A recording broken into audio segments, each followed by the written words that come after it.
నేను చాలాసార్లు చెప్తాను, నేను హిందూ ధర్మాన్ని గురించి మాట్లాడి నేను ఇస్లాంని వ్యతిరేకిస్తాను.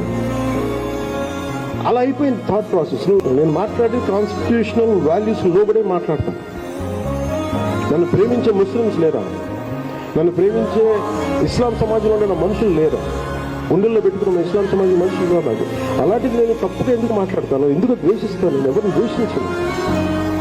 కానీ నేను మాట్లాడేది, మీరు హిందూ దేవుళ్ళ గురించి మాట్లాడుతున్నప్పుడు తప్పని చెప్తే నా మీద మతముద్ర వేస్తారు.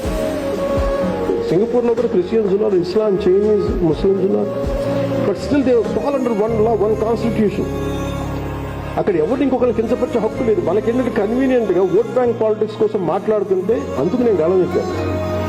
ఇది అర్థం చేసుకోలేని వాళ్ళు, డైజెస్ట్ చేసుకోలేని వాళ్ళు నన్ను కూర్చోబెట్టి కన్ఫ్యూజ్ చేయడానికి నువ్వు నేను సెంట్రిస్ట్, బలమైన సెంట్రిస్ట్.